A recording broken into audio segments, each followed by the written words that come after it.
Good afternoon, and I hope that you're having a good week. As we transition into the fourth week of the quarter, I want to take some time to go over the new theories and some general things to know about the course at this stage. So for this week, we are exploring some new theories. Specifically, the three theories we'll be focusing on for this week are spiral of silence theory, uses of gratifications theory, and agenda setting theory. But before I get into that, I did want to mention an issue that came up regarding textbook editions and chapters. If you have an older edition of the textbook, I highly recommend that you look through the theories that are covered for that week and make sure that those chapters are available in your textbook. If you have an older edition, for instance, an edition that you got from the bookstore, and you find that there's a chapter that's missing, send me an email and I will be happy to give you a PDF of that chapter so that you can access that chapter without having to purchase a newer edition of the book. I apologize for the inconvenience. I was trying to get that recent edition of the textbook available, but it looks like they ended up stocking the older edition. So just to let you know, to deal with that inconvenience, I'm happy to help you with those PDFs for those chapters. I also wanted to let you know that during week 6, we have the first application paper due.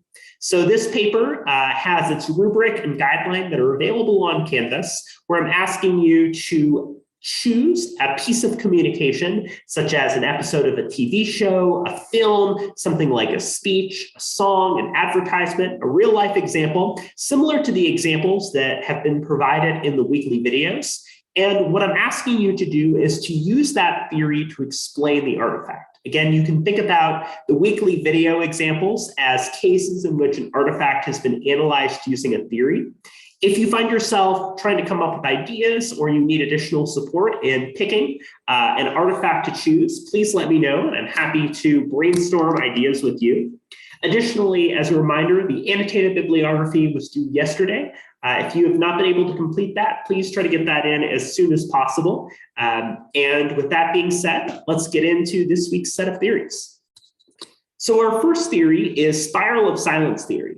And what this theory argues is that when people are paying attention to media and how topics and public opinion are covered, they choose how and the ways that they share information with other people based on what they perceive as public opinion. In other words, if you have an unpopular or minority opinion on a particular topic, you're less likely to openly share that opinion because you know that it could lead to social ostracization. Though there are times in which a majority of people who have not expressed a view might choose to openly speak out. It takes on a cybernetic and socio-psychological perspective, understanding how we communicate or miscommunicate with others. It's another mass media-oriented theory, and it takes a positivistic and empirical approach. We'll talk about the application to cochlear implants in deaf culture in a little bit. So if we think about what public opinion is and what it means, there's a good chance you've heard of a public opinion poll. For instance, pictured on the right is a public opinion poll of how various countries have opinions of other countries, such as their opinion of Russia, their opinion of the United States or China, and so on. The idea is that if something is public, it's accessible and viewable by a wide audience. An opinion being a viewpoint or idea that's expressed by somebody, and therefore public opinion being the merging of the two and showing how somebody might choose to share their opinion to a wider audience. That's a core idea here in this theory. Additionally, spiral of silence theory brings with it a few different assumptions. One of the core assumptions here is that when people deviate from what are seen as acceptable views on a topic or the public opinion's views on a topic, that they're threatened with isolation. If you and your friends go to see a film and they loved it, but you didn't, you're less likely to share that perspective because you worry that you'll feel isolated or unsupported for sharing that view. It's similar to the idea of groupthink. And that the fear of isolation, being left out or being not supported by others, is a really driving force for us as humans, that we desire to feel connected and close to other people. And therefore, because we're afraid of being isolated or ostracized for our viewpoints, we oftentimes are scanning the terrain and trying to figure out what we choose to share and to whom. And that oftentimes we use things like public opinion and overall perspectives, like if a movie is popular on Rotten Tomatoes, to determine how the public feels about a topic, and therefore what perspectives or views are comfortable for us to share with the group as well. One idea here is this idea of the 24-hour news cycle. Prior to 9/11, news was fairly contained. It happened at specific times of the day and generally wasn't constantly airing. But after 9/11, the news shifted to a format in which news coverage was continuous. It was constant. Following 9/11, people wanted to know what was happening and what could be done. And this refers to the idea of ubiquity, that media is always present or there and plays a major role in our lives and decisions. When we're checking on our phones or browsing on our computers, media plays that really large role. There's also this idea of cumulativeness, going back last week to our discussion about the repetition of messages and agenda setting theory that impacts what we see as public opinion. And also the idea of consonance, the idea that media might express views that are similar or different to our own, that therefore enforce how we choose to see our own opinions fitting in. Additionally, under this theory, different opinions and topics are formed among different perspectives. For instance, in the hardcore viewpoint, no matter what, people are said to hold views on a topic and are even willing to confront or stand up to those views. It's what some people might consider as a hill to die on, or a view that is so important to them, the public opinion is not going to affect their ability to change their perspective. An enduring view is a view that has historically seen significant disagreement. For instance, the topic of abortion in the United States has remained a significant area of discussion for decades. An emerging view is a perspective that doesn't have a lot of history, but it is, in the moment, important and talked about a lot. For example, pictured on the right, the use of Bitcoin or cryptocurrency has emerged as a major point of discussion and debate, including its regulation, but it's a much more contemporary form. And then lastly, the idea of a transitory view or a topic that appears at particular times emerges as well. For instance, the topic of whether or to what degree reforms to our political system and voting, for instance, changes to the Electoral College, tend to be most commonly discussed around presidential elections. They're examples of views that might emerge in importance and therefore emerge in the level of controversy depending on the particular moment or situation. This theory does have some critique to it. One of the critiques of this theory is this idea of logical consistency, that it makes assumptions about how people are motivated to think and that they're motivated by this fear of social isolation. We've seen through perspectives shared on the internet that people don't necessarily feel social isolation as a fear, or might be willing to share controversial views or hot takes as a way to get opinions and perspectives heated up. Also, this theory is fairly general. It doesn't offer a whole lot of specificity on what might compel people toward or against expressing their viewpoints. Also, one thing to consider is the role of culture, that this theory doesn't really engage with. For instance, in a more collectivist culture, people are more willing to conform their views to meet the needs of the group as a whole. Whereas in a more individualistic culture, where people are oftentimes more independent, they might feel comfortable expressing a viewpoint that goes against a majority opinion on a topic. As an example, the issue of deaf communities in the United States is an important one. For many members of deaf communities, they might see themselves as a part of a deaf culture that involves certain ways of expressing, communicating, and sharing ideas and values. One area of significant disagreement is the idea of a cochlear implant. That for some members of the deaf community, a cochlear implant is a way for them to be able to hear and have the ability to perceive sound in a way that they couldn't before. However, other members of the deaf community feel strongly that a cochlear implant destroys their identity as a deaf person and actively choose to reject a cochlear implant for themselves. But because that might go against a majority opinion or view, many members of the deaf community who reject a cochlear implant experience spiral of silence theory in action, or might be less motivated or interested in expressing their true viewpoint on the basis of the social judgment that they might experience. showing us some of the ways that this theory can be utilized in action.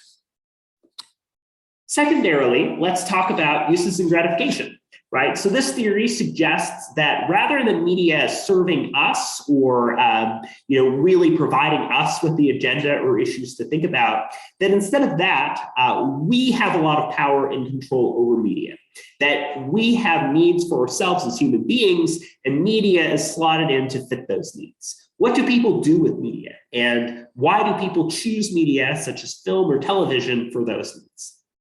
A good example are films that simultaneously were streaming as well as being shown in theaters. A lot of people expressed frustration with the streaming versions and preferred to go see movies in theaters because they felt like that was a better experience. So this is an example of some of the ways in which we might choose whether or not to stream and watch a movie from the comfort of our home or go see it in a theater on the basis of meeting our particular needs. This theory comes from multiple authors here who are studying the role of media and culture in impacting our identity. So one way of thinking about uses and gratifications theory is to understand the different ways that media is suspected to have a role in our lives. One idea is kind of pictured on the right here, the mass society theory.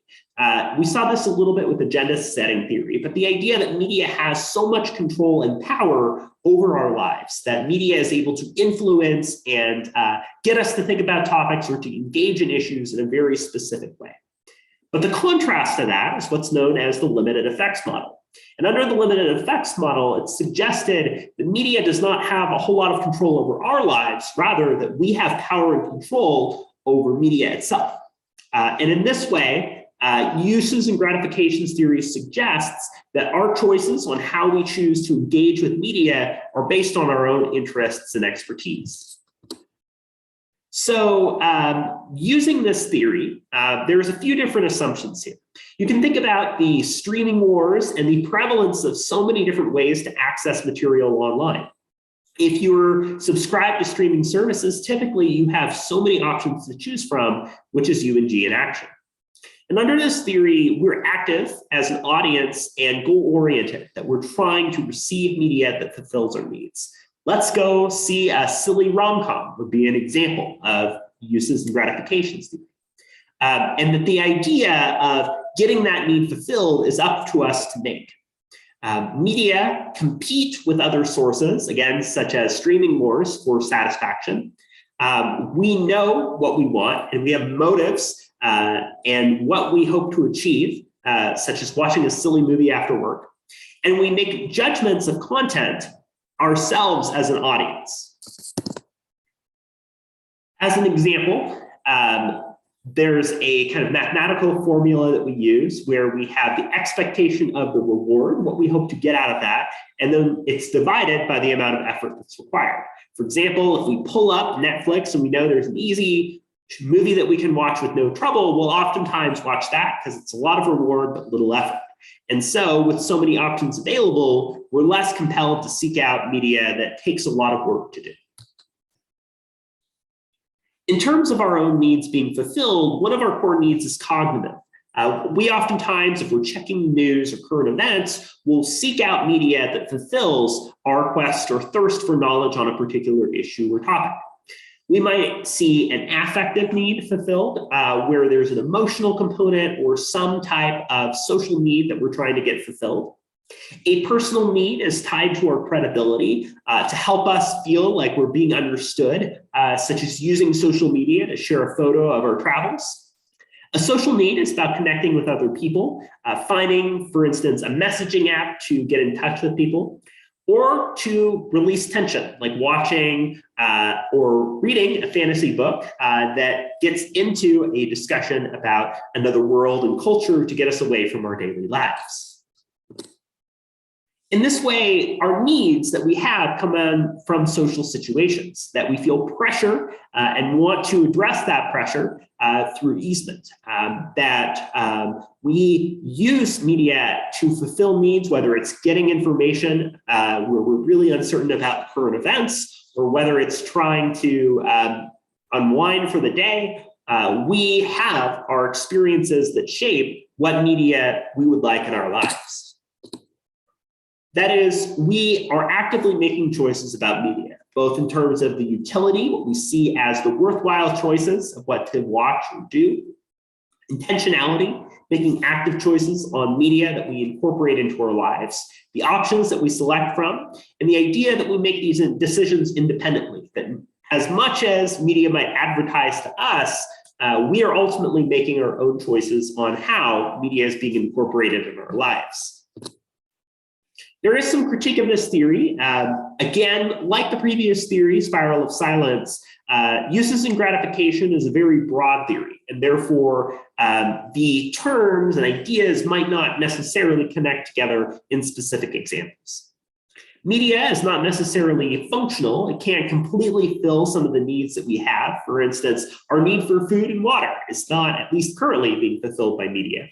And again, moving away from this agentic approach, one critique is that sometimes we choose to use media without necessarily fully thinking about it as fulfilling our needs. That sometimes we let media take the lead on what it is that we choose to consume. As an application, an example, as I mentioned before, we might choose to go watch a movie in a theater because we decide that the big screen and that experience is worthwhile to watch a film, or we might choose to stream or watch something at home, knowing that it's a smaller screen and maybe not as exciting, but that it's a lot more comfortable. Or we might have concerns surrounding COVID-19 that impact choosing to stay at home. But that experience of how we go and see a movie is an example of this theory in action. The final theory to explore is known as face negotiation theory from Dr. Stella Tingtoomey. It's the idea, especially as we start to think about cultures and cultural perspectives, that we are maintaining this idea of face or reputation, that we have to negotiate the backgrounds and perspectives of other people. There's a 2004 film called Saving Face, in which there is a mother and daughter. The mother is having a child, but doesn't feel comfortable sharing. And the daughter is in a relationship with her girlfriend and is uncomfortable sharing that experience to her mom. And so both of the characters in the film are trying to negotiate their reputation with each other and how they choose to maintain their relationship. Dr. Stella Tingtoomey is a professor of speech communication and offers a lot of contributions to our understanding of communication across cultures and different backgrounds. If we think about the idea of saving face, the way that that expression is typically used in society, saving face oftentimes means that we're preserving our reputation, that we're dealing with negative situations that arise in our lives, and that we're generally regarded as a good people. In this way, face negotiation theory suggests that how we identify and present ourselves in our interactions depends on the culture. The version of yourself that you choose to share with other people is really contingent upon what you want other people to see. Especially when it comes to navigating conflict in areas where people disagree, different cultures approach this differently. A more collectivistic culture is more willing to cede to those in authority or willing to work together on a harmony of the group. And in more individualistic cultures, people are more likely to actively disagree. And that when conflict and issues emerge, oftentimes there is a threat to our face or our reputation as we publicly share it. The idea here is that face, or the way we choose to present ourselves to other people, exists across a variety of cultures and perspectives. It's how we choose to present ourselves and our desirable self-image to other people, who we want to be to others. And you can think about the mask as something we might put on when we go to work or take off when we get home. As it relates to face, we have this idea of face concern. A question of whether or not we want attention drawn to ourselves. Oftentimes we don't want that, and we try to blend in with a group. The face need for inclusion or autonomy. Do we choose to associate with other people and find similarities, or do we make ourselves stand out a little bit differently? A positive face is the desire to be liked by others, while a negative face refers to the idea that we separate ourselves out from other people. In this way, this theory suggests that we are constantly engaging in an idea known as face work, that we use communication to keep our face and reputation consistent. Some of the ways that we might do that might include how we manage our identities online, going back to social information processing theory. One idea here is tact, which means respecting the autonomy and needs of another person. Solidarity is supporting people that are a member of a similar group as you in dealing with a challenge. And approbation is trying to praise somebody and minimize blame, to speak positively about other people. And those might be ways that we manage our reputation around others. Additionally, the identity that we have to share is complex. Our self-identity is an array of our experiences, our personality traits, the things that make us who we are, and how we choose to share ourselves with other people. We use and manage our self-image around other people as it relates to sharing our identities. And we use face saving to try to prevent a negative reputation from being shared, and face preservation if something has happened, like a social faux pas, or we feel like our reputation has been hurt, to mitigate the harm from that relationship. Similarly, we do a variety of strategies when we relate to conflict. One might be to avoid the conflict and say that it never happened, to try to maintain good relationships. We might oblige or support or acquiesce what the other person wants. We might compromise or meet in the middle, dominate where we have our own perspective that wins out, or integrate where we incorporate the concerns of both people into addressing the problem. How we engage with conflict is a way that we might try to save face. Additionally, depending on the culture and its background, more individualistic cultures tend to be less concerned with the face or reputation of others, whereas in more collectivist cultures, there tends to be a much greater emphasis on collaboration and a need for maintaining the reputation of others. Oftentimes, population is a really big factor that determines where on that spectrum somebody might fall. As a critique of this theory, sometimes individualistic or collectivist cultures don't respond to face in the way that we expect. Somebody maybe violates a way that their reputation is maintained, but somebody responds positively and says, I'm glad that you shared who you really are. Sometimes the need to disclose and share the sort of unmasked version of yourself could be seen positively.